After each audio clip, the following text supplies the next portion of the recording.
नमस्कार, आप देख रहे हैं हल्ला बोल टीवी। मैं हूं सुशील कुमार सिंह।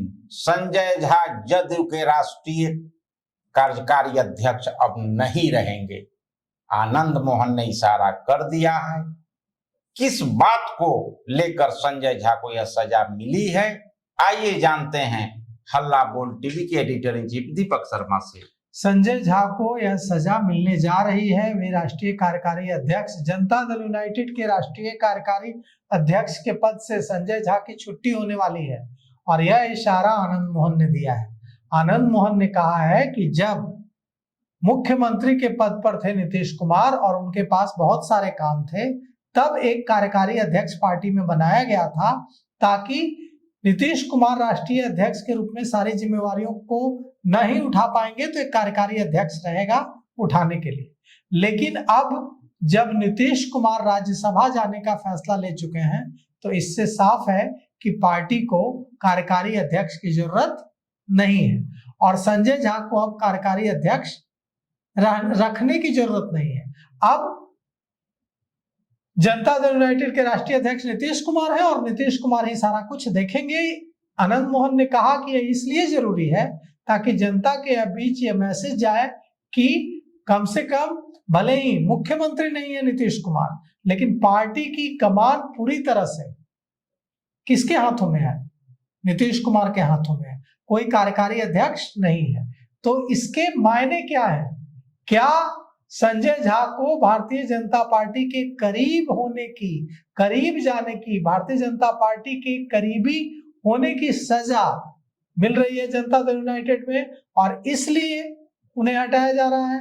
क्या नीतीश कुमार भी यह मान रहे हैं कि संजय झा, जिन्हें कभी वे भारतीय जनता पार्टी से जनता दल यूनाइटेड में लेकर आए थे एक समय, मुझे लगता है कि ये 11 या 12 की बात होगी, 2011 या 12 की, जब संजय झा भारतीय जनता पार्टी में थे और उन्हें नीतीश कुमार भारतीय जनता पार्टी से लेकर जनता दल यूनाइटेड में आए थे।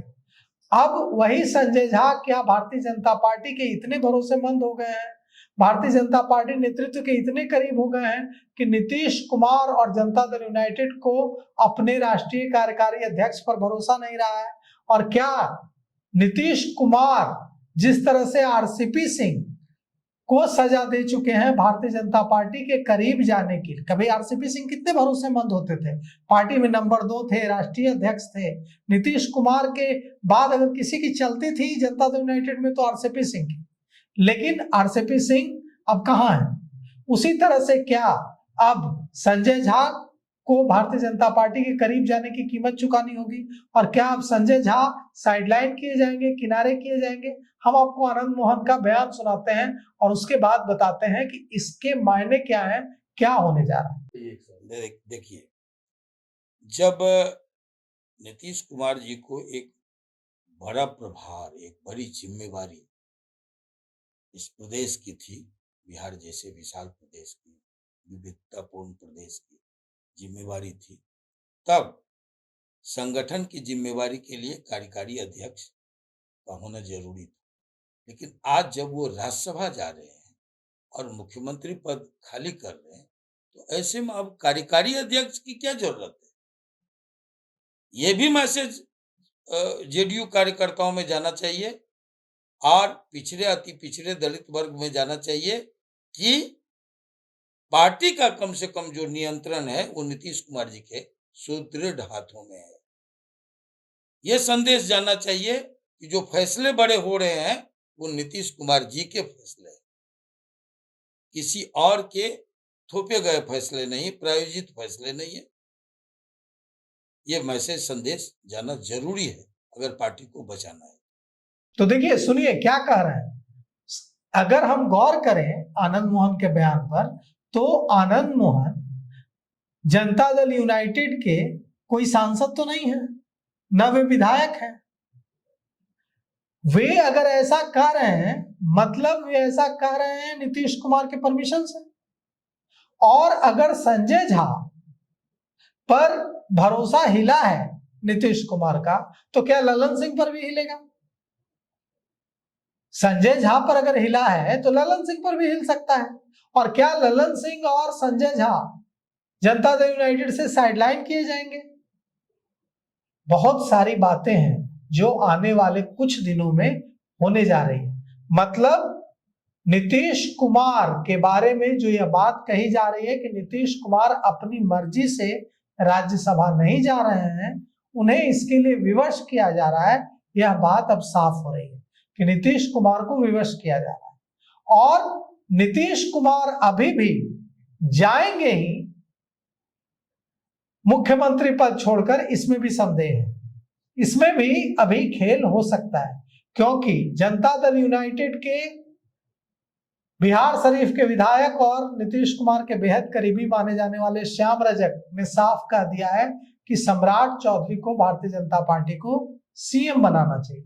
आनंद मोहन ने भी साफ कहा है कि नीतीश नहीं तो निशांत को सीएम बनाओ, और अगर निशांत को सीएम बनाने में भी बाधा है तो सम्राट चौधरी को सीएम बनाओ, ताकि हमारा जो कोर वोट बैंक है लव कुश वो मजबूत रहे।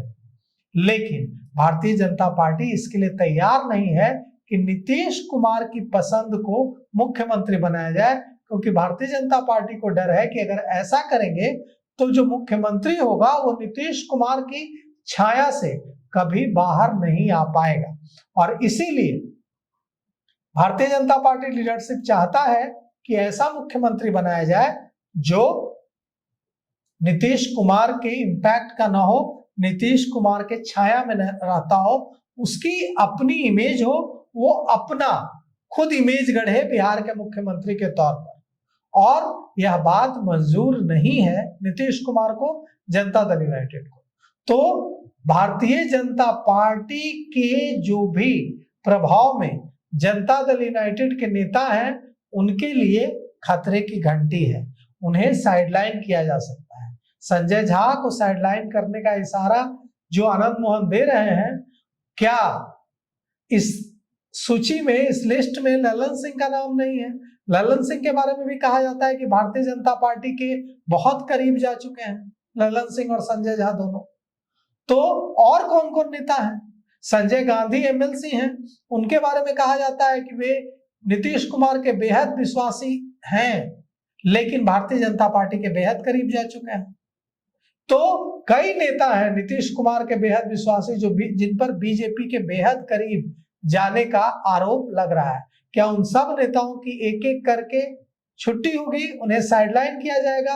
और क्या भारतीय जनता पार्टी से दो दो हाथ करने के लिए तैयार हैं नीतीश कुमार?